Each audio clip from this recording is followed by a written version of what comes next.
membantu warga Samarinda tanpa pamrih. Stop. Ingat, jadi saya tidak melakukan ini untuk warga Samarinda, tapi saya melakukan untuk diri saya sendiri. Siap.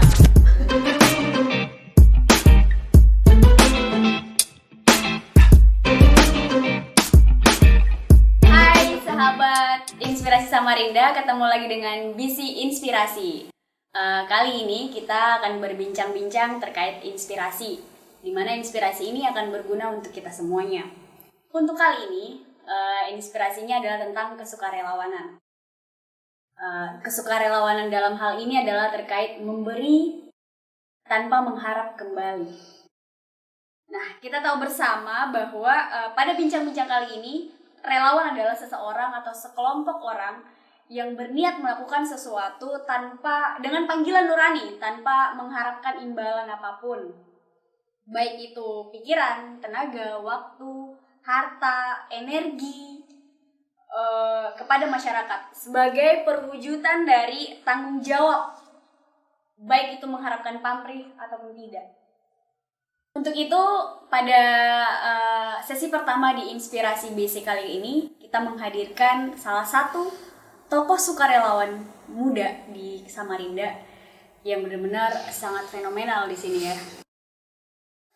Yaitu kita menghadirkan Krisdayanto, seorang relawan sosial di kota Samarinda. Nah, selamat malam Mas Krisdayanto, gimana kabarnya? Semangat pagi. Ini Semangat malam. pagi. Jadi si jiwa relawan tuh harus semangat pagi. Jadi all day, all time harus semangat pagi. Ngomong-ngomong lagi sibuk apa nih sekarang nih Mas? Saat ini saya kebetulan sedikit sibuk menjadi tukang kebun di salah satu tempat pariwisata yang ada di kota Samarinda. Kalau boleh tahu Mas, sejak kapan sih Mas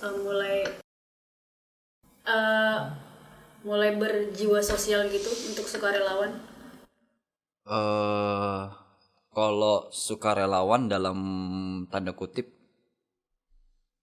itu sebenarnya kalau dari kecil memang kita sudah biasa dikenalkan kalau budaya kita adalah budaya gotong royong. Gotong royong itu kan bukan sebenarnya cerminan dari bangsa kita, di mana kita bersatu padu bukan untuk jadi membantu orang untuk membantu diri kita sendiri. Prinsipnya seperti itu. Jadi bukan arti kata sukarelawannya timbul karena walaupun konotasinya banyak ya, kita pada prinsipnya adalah ketika gotong royong ini jiwa yang kita ingin bantu orang, tetapi secara tidak langsung itu akan membantu kita sendiri. Itu.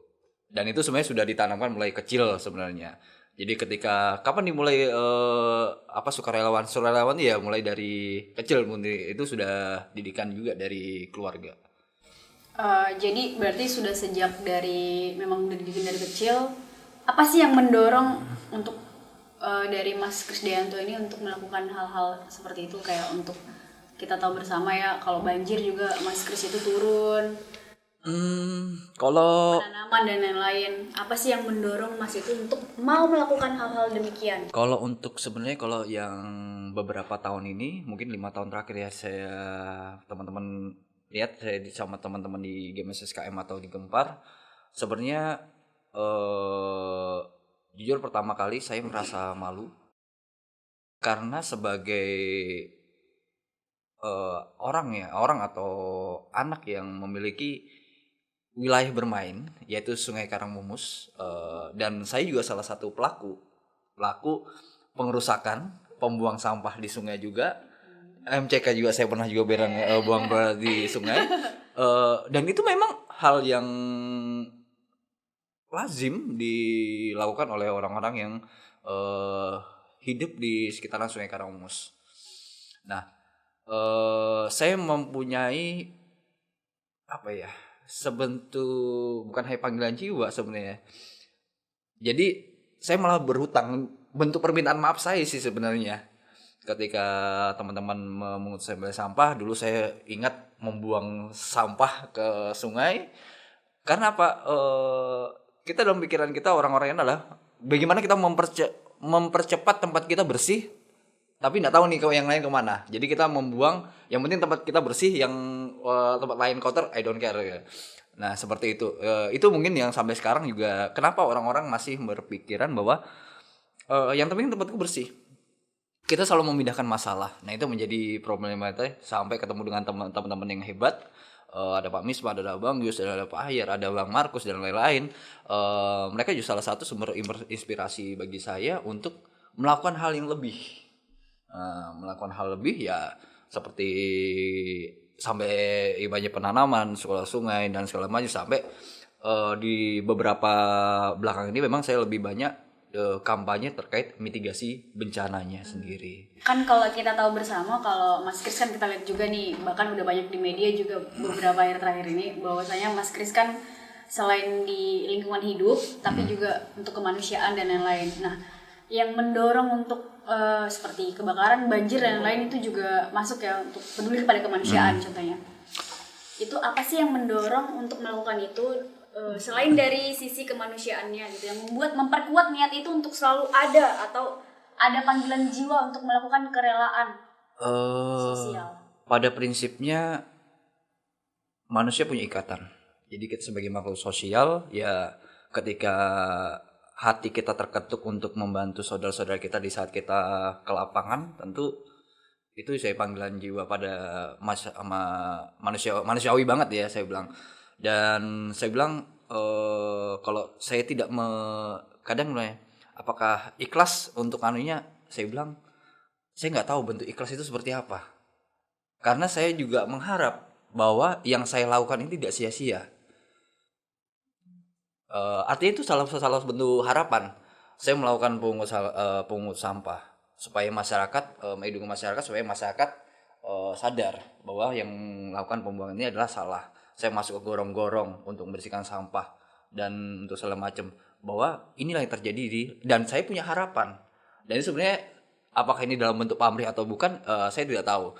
Nah terus juga saya bilang saya ketika turun ke lapangan ketika banjir segala macam, saya pun dulu pernah juga kebanjiran.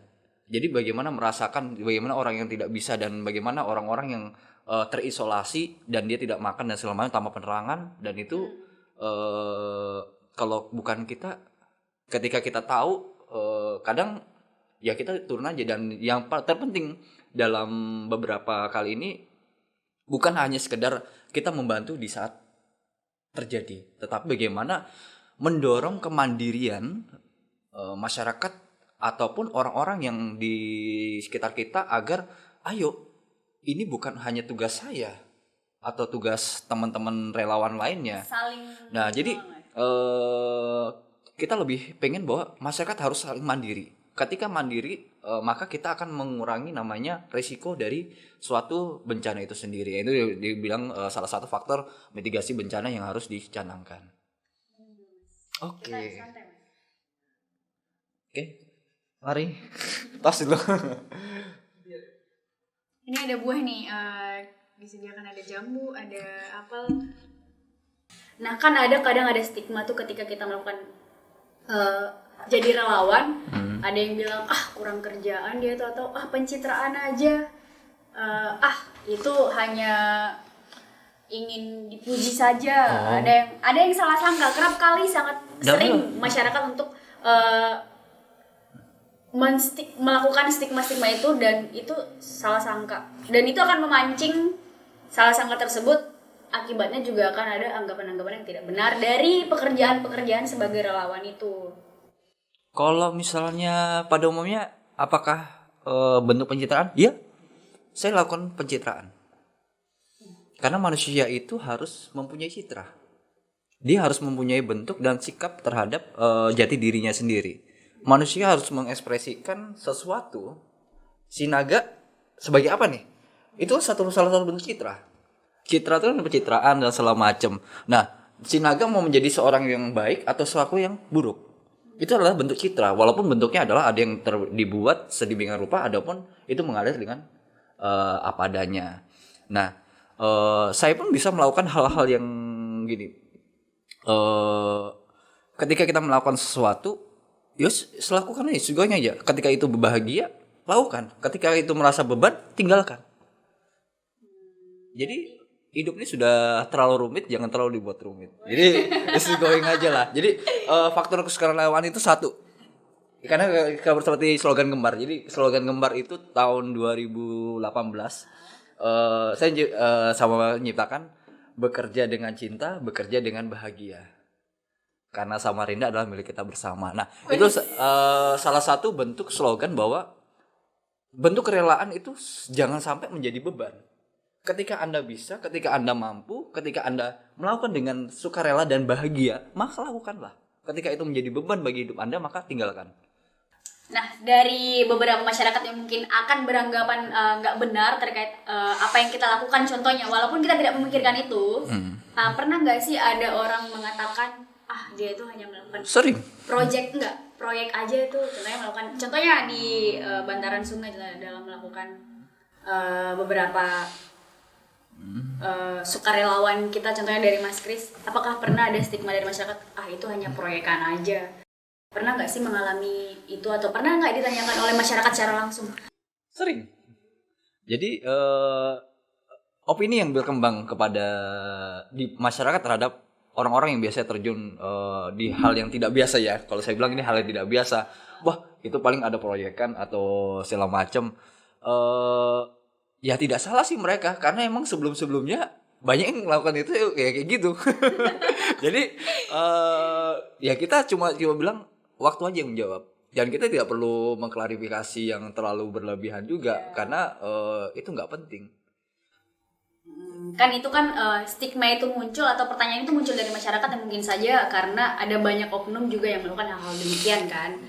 Nah tapi mungkin beda dengan Mas Krisnya sendiri, tidak melakukan hal demikian, tapi Mas Kris tetap citranya ya citra saya melakukan ini baik dan saya bahagia gitu kali ya Mas ya. Iya, jadi kalau saya tidak, intinya jika kamu suka, kamu bahagia, di situ kamu lakukan. Jika kamu itu merasa kamu berat dan segala macam, karena kata sukarelawan, nah suka berarti suka relawan, suka dan rela. Wan itu kan orang yang melakukannya. Berarti kamu harus suka dan kamu harus rela. Jadi baru kamu jadi orang Wan. Mau dikritik apa tidak? Mau dikatakan apa?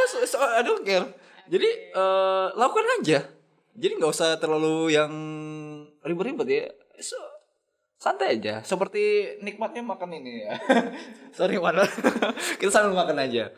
Jadi Mas, sebagai aksi relawan itu kan juga tidak bebas ternilai. Terkadang ada juga beberapa apa yang kita lakukan itu bertentangan dengan kebijakan ataupun berseberangan dengan kepentingan orang yang banyak di sekitar situ ataupun pemerintah setempat.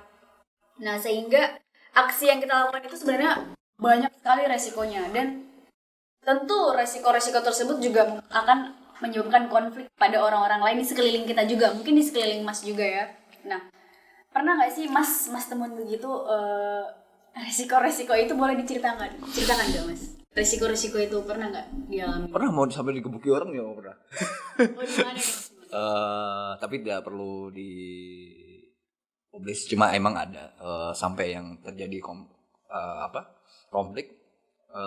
Kadang banyak mispersepsi ketika kita dianggap sebagai salah satu corong proyek ya, terutama dianggap kita mendapatkan suatu fee atau proyek, sehingga wah itu ada kerjaan gini-gini. Nah akhirnya dan sedikit kegiatan emang, wah kamu kemana aja selama ini, kok baru muncul. Yang baru muncul sih. Nah cuma emang beberapa kesalahan dalam komunikasi juga menyebabkan hal ini sering terjadi, karena miskomunikasi antara, dan ada beberapa faktor memang di kalangan masyarakat juga ada juga orang-orang yang tidak suka dan dia bisa menjadi provokasi. Nah itu juga menjadi salah satu tantangan sendiri di. Nah itu tadi yang makanya saya tanyakan bahwasanya stigma itu kadang bisa menjerumuskan apa yang kita lakukan ketika itu tidak dikomunikasikan dengan baik, ya kan? Nah seorang relawan itu Mas kan digambarkan sebagai orang yang melakukan kebaikan itu tanpa pamrih. Benar nggak sih Mas menurut Mas? Apakah kita relawan? Apakah seorang relawan itu harus pamrih atau tidak pamrih menurut Mas? Saya bilang, tadi saya bilang dari awal ya, pamrih dan tidak pamrih ini susah untuk dikatakan, karena pada satu sisi kita pun masih mengharapkan. bahkan sebuah kebaikan pun mengharapkan bahwa kebaikan ini akan diterima dan kembali. Nah, saya melakukan kebaikan. Saya melakukan kebaikan berharap bahwa orang akan suatu saat itu kebaikan itu akan kembali. Ketika kita melakukan kebaikan, maka kebaikan itu akan kita petik di kemudian hari. Berarti boleh aja ya kan? Kita boleh aja sebagai relawan itu memang pamrih gitu. Pamrih dalam tanda kutip ya. Tanda kutip pamrih. Akan ada feedback untuk masyarakat itu juga. Gitu. Jadi seperti yang kembali bahwa kita adalah masyarakat gotong royong. Ketika kita melakukan suatu sukarelawan bukan berarti itu hanya untuk masyarakat, itu akan kembali lagi ke kita ataupun ke anak cucu kita. Dan itu kalau kita percaya pada hukum karma, maka itu kan terjadi. Nah, pernah nggak Mas berharap di salah satu tempat yang Mas buat Mas melakukan aktivitas relawan nih sebagai relawan di satu tempat atau satu kejadian atau apapun, pamrihnya seperti apa? Boleh spesifik nggak Mas? Bisa, kadang suatu saat kalau yang berbentuk materi, ada gorengan nggak? Itu salah satu bentuk pamrih. Walaupun misalnya bentuknya adalah ada kopi nggak, atau menunya hari ini apa, ada rokok nggak? Hal itu memang kadang saya bilang pemicu ataupun aku bawa bakso nih, siapa yang mau? Jadi datang berkumpul, datang halus ya gara-gara bakso ya, itu bisa terjadi. Nah kalau di Samarinda itu kan Mas pasti Masnya juga tergabung dong dengan beberapa kawan-kawan relawan yang lain. Nah gimana sih sekarang dinamika relawan di Samarinda? Bagaimana sekarang perkembangan dinamikanya? Kalau saya bilang Kota Samarinda aja spesifik. Kota Samarinda ini luar biasa sekali relawannya. Saya bilang, kenapa saya bilang luar biasa? Saya akui beberapa kali kegiatan terkait penanganan bencana, relawan kita luar biasa. Saya emang approve kepada mereka, dan mereka mungkin jam terbangnya dan totalitas mereka di lapangan itu luar biasa. Mungkin saya ini baru ya, teman-teman kayak di Balakarcana dan teman-teman yang lain itu yang pemadam kebakaran dan segala macam, tiba-tiba lagi tidur, tiba-tiba ada kebakaran 65 kebakaran, mereka dengan motor atau kendaraannya dan biasanya emang yang lebih cepat datang ke TKP itu biasanya dari tim relawan-relawan ini, damkar dan lain-lain. ya. Terus ketika terjadi bencana, wah itu luar biasa. Kalau terjadi bencana tuh mungkin ada puluhan relawan dengan berbagai nama yang muncul di lapangan, dan mereka berjibaku membantu saudara-saudaranya untuk meringankan. Dari penjelasannya Mas Kris Dianto tadi, bahwa kan ada banyak ya relawan di Samarinda, bahkan luar biasa Mas mengatakan seperti itu. Nah, ada nggak sih niat dari Mas itu sendiri untuk bagaimana membuat, pernah nggak sih memikirkan untuk membuat kayak seperti voluntary hub atau center dari voluntary untuk mengumpulkan orang yang akan berniat baik untuk melakukan sukarela waktunya ketika ada terjadi sesuatu, untuk turut berbuat baik gitu dalam melakukan kesukarelawanan ini gitu. Pernah nggak sih Mas berniat untuk melakukan seperti itu, mempermudah kayak semacam center? Sebenarnya sih belum kepikiran ya, karena memang yang seharusnya mikir itu bukan saya sih, harusnya itu pemerintah. Ngapain saya pikirin? Ya, mempercepat gitu. Sebenarnya bilik informasi tadi itu sudah dilakukan sama beberapa pemerintah ya, terhadap beberapa corong. Terakhir untuk saya lihat emang emang ada beberapa organisasi center dikumpulkan untuk relawan-relawan, dan itu ada timnya memang sudah itu. Dan kebetulan saya tidak ada di situ, tetapi itu sudah berjalan dengan baik terkait informasi dan apapun yang terjadi di Kota Samarinda itu sudah ada. Sudah berbasis IT juga belum, kayak semacam teknologi, aplikasi dan lain-lain. Sekarang dunia digitalisasi kan sudah sangat. Mungkin lebih di chat media ya, daring, aplikasi daring ya. Tapi bukan aplikasi khusus kayak misalnya mitigasi bencana, misalnya sosial aja, kayak warning system, bukan seperti warning system atau terjadi. Jadi bentuknya hanya ketika terjadi sesuatu, maka dia hanya informasi dan pasca. Jadi kalau mitigasinya saya rasa saya lebih makanya kalau lebih di mitigasi yang kita belum. Kerelawanan sosial ini sebenarnya dapat membuat kita menemukan makna hidup. Lalu setelah itu juga kita dapat mengembangkan diri. Nah, dari hal-hal yang Mas lakukan dalam relawan tersebut, apa sih sebenarnya yang udah membuat Mas itu menjadi semakin berarti? Ada nggak sih hal-hal yang Mas lakukan dalam menjalani relawan itu yang membuat hidup Mas lebih berkualitas begitu, Mas? Ya, cita-cita saya pertama ya. Cita-cita saya itu bukan menjadi seorang pilot atau seorang profesor, tetapi menjadi orang yang bermanfaat. Di mana keberadaan saya tidak menjadi benalu bagi orang lain dan saya tidak mau menyusahkan orang lain, dan saya ketika ada maka orang akan merasa senang, bahagia, dan ketika saya tidak ada orang merasa kehilangan saya. Kerelawanan ini kan sebenarnya dapat mengembangkan diri ya. Nah, sebenarnya aksi-aksi relawan apa yang pernah Mas lakukan untuk menumbuhkan kualitas dirinya Masnya? Mungkin waktu terjadinya banjir beberapa belakangan ini. Jadi beberapa kali tinjauan ke lapangan memang banyak yang tidak sadar, termasuk saya harus memperbaiki bagaimana cara komunikasi saya, terus peran saya secara pribadi maupun masyarakat, dan apa yang harus saya lakukan di kemudian hari. Makanya saya kenapa berapa belakangan ini saya selalu bicara tentang mitigasi. Disinilah ibanya saya menemukan bahwa saya harus bicara tentang ini, karena banyak orang yang belum bicara sampai tentang pada tahap itu belum ya? Belum, sehingga ketika saya ibanya bicara tentang kita bicara kualitas, ketika kita ikut aja dengan orang-orang yang pada umumnya, dan bahasanya pengelolaan air, kalau kita bicara pengelolaan air itu kan sudah banyak yang mendiskusikan itu. Itu sudah terlalu banyak ya ibanya. Mulai dari banjir itu rawa arus itu sudah mungkin kalau kita bicara kajian teknis segala macam itu sudah apa ya kalau bilang sudah anti mainstream lah. Sehingga saya harus melihat dari sudut kacamata yang berbeda, dan ini fatal akibatnya. Satu, dari yang sebenarnya saya sedih, beberapa kejadian yang belakangan terakhir ini, kerugian materi mungkin tidak seberapa. Jadi dalam sisi kemanusiaan sukarelawan adalah ketika kita kehilangan sebuah nyawa, maka itu tidak ada nilainya.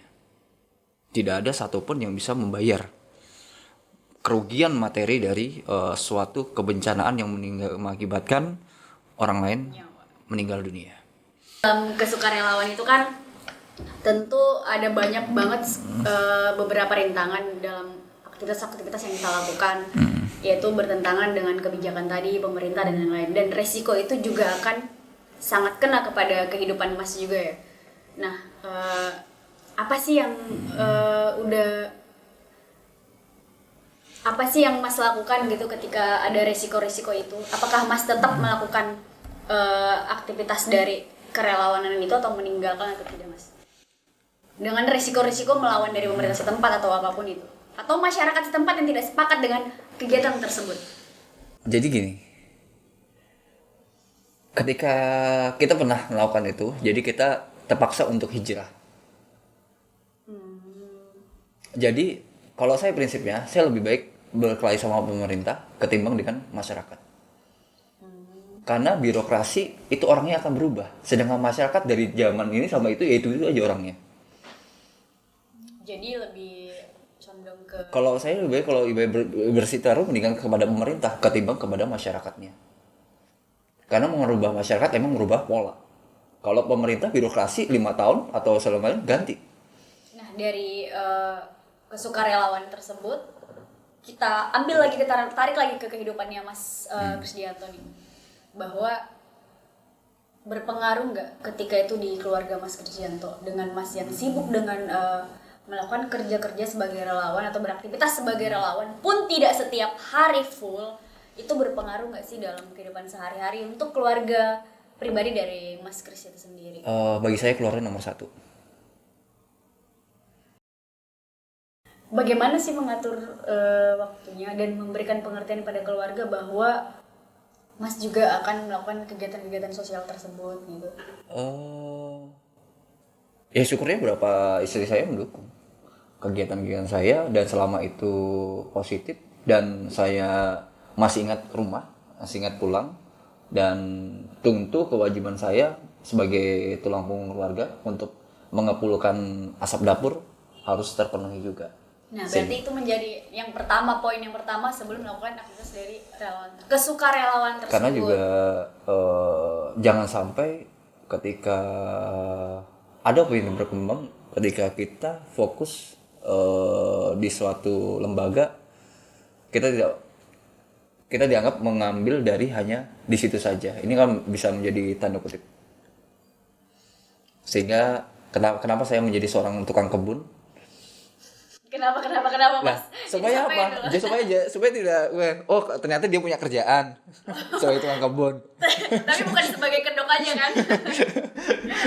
Ada banyak permasalahan hidup bersama yang tidak bisa dengan mudah diatasi oleh pemerintah atau negara. Gerak pemerintah ataupun negara terkadang lambat karena banyak banget ya rantai birokrasi yang harus dilalui ketika ada bencana-bencana dan lain-lain yang harus itu sangat cepat untuk dilakukan. Nah, ruang tersebut inilah relawan sosial itu mempunyai tempat.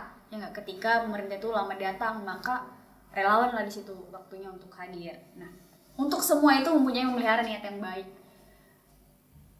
Tentu juga Mas Kris juga akan memelihara niat baik kesukarelawan tersebut. Nah, untuk membuat aksi yang baik. Dan Mas Krisdianto adalah seseorang yang bisa menjadi tempat untuk bertanya pada relawan-relawan lain untuk Mas, ataupun warga-warga yang membutuhkan, ataupun yang dijadikan partner untuk berbuat baik. Nah, ini pertanyaan terakhir saya nih Mas. Apa sih yang ingin Mas lakukan nanti ke depan dalam kesukarelawanan ini di Kota Samarinda, ataupun yang Mas harapkan untuk relawan-relawan yang ada di Samarinda? Oke. Nah, ini poin terpenting ya, yang sedang saya susun terkait apa yang saya sering utarakan adalah, satu, kegotong royongan itu harus didahului dengan rasa kemandirian. Kemandirian ini dalam bentuk apa? Kita tidak perlu harus di basicnya adalah rasa ingin turun. Jadi jangan sampai yang saya turunkan ada beberapa kali saya bilang sampaikan adalah masyarakat harus berdiri di bawah di atas kakinya sendiri. Berdikari dalam arti kata ketika terjadi sesuatu, ketika terjadi bencana ataupun sesuatu yang melanda, maka dia harus mempunyai bagaimana dia menyelamatkan dirinya. Dia harus menyadari potensi-potensinya.